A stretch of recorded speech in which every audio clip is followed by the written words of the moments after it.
Welcome back. This is my review of Alchemon, which is a trading card game built on the Algorand network. My overall rating of this game is a 4 out of 10. Or, if you've played Pokemon before, you should just divide whatever rating you have of your Pokemon game, divide that by 3, and round down. So if you rate Pokemon a 7 out of 10, this will be a 2 out of 10 for you. The reason why is because, one, you need an Algorand wallet in order to connect and play this game. And after you get your Algorand wallet, you have to fund it and then purchase 3 Alchemon. Now you can do that in the game. If you go to the shop, you can purchase these common Alchemons. So they have some from set 4, set 5, and also set 6. The newer sets actually cost double. Not because they're stronger, but simply because they raised the price on them. So once you've purchased 3 of them, you can then go select your cards. I have quite a few because I started collecting them from set 2. Now we can look at them, let's look at their stats, look at their attacks. Unfortunately, these attacks are pretty much never going to change for an Alchemon.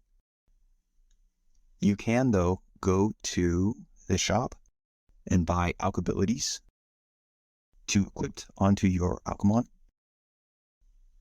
Unfortunately, these actually also cost more, and instead of having to purchase them with Algo, you'll have to buy the game's Alch token.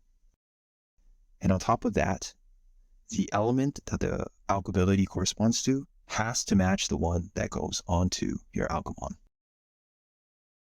Now, the interesting thing about this game is that if you collect 2 of the same commons, you can use some alchemy, which is basically a smart contract on Algorand. Merge them together, you get an uncommon. Same goes from uncommon to rare. And then you'll actually need 2 rares of the type that mix into the epic to get the epic. Now, the interesting thing is that common through rares only have 1 element. So as you see here in set 3, I have this poison rare, or psychic rare, and the ice rare. And when they're mixed together, I actually get one that is both ice and psychic. And its attacks are the 2 highest attacks from the rare version. And then if I were to get the whole set, so each set has 1 legendary, and the legendaries have a total of 4 elements. The legendaries will deal the highest attack. Alright, so I just have these equipped Alchemon, and let's get into a battle. Unfortunately, you cannot battle other players. You can only battle the AI.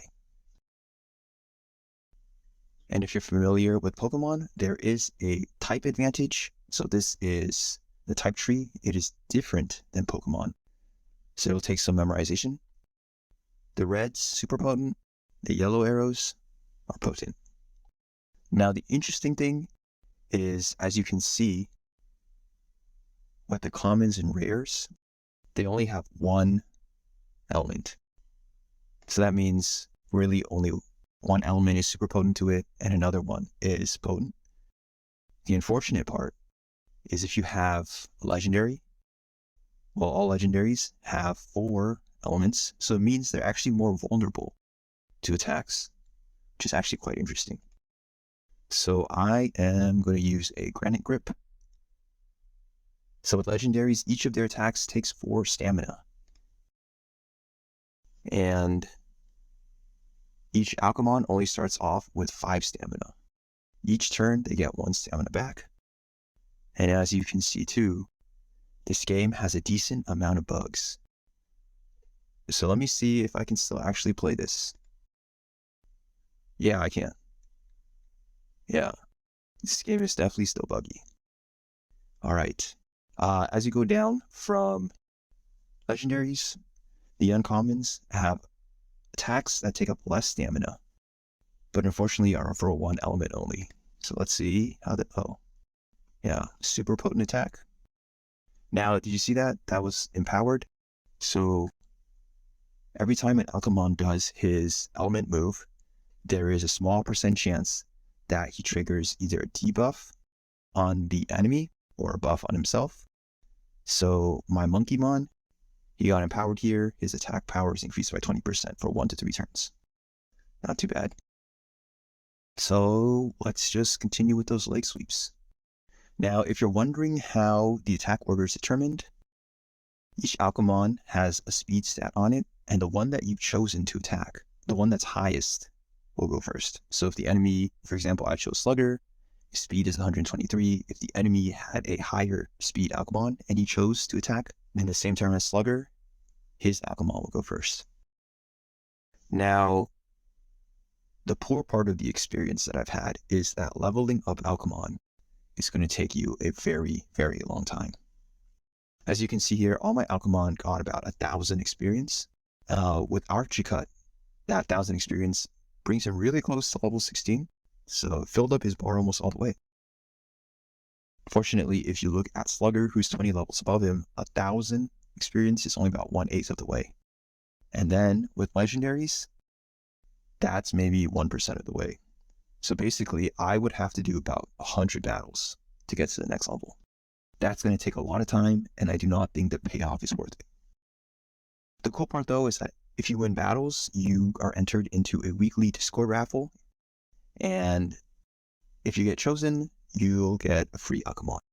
So it's not too bad, but there are definitely a lot of players entering the raffle. You also get 20 in-game currency, which you can use to buy potions from the shop. I don't really use them. I haven't seen a good use case for them, really, so I tend to avoid them. Now, the next part, which is more fun, is that you can actually in-game evolve some of these. This is only available from sets 4 to 6. For example, Fault Storm is a set 4 epic. If I were to level him up to level 100, I can evolve him in-game for free. The only cost is I have to grind him all the way up from 74 to 100, and then it won't cost me any money to evolve in-game. It's pretty cool to see. Unfortunately, I do not want to be spending that much time on this game, simply because it is not very fun.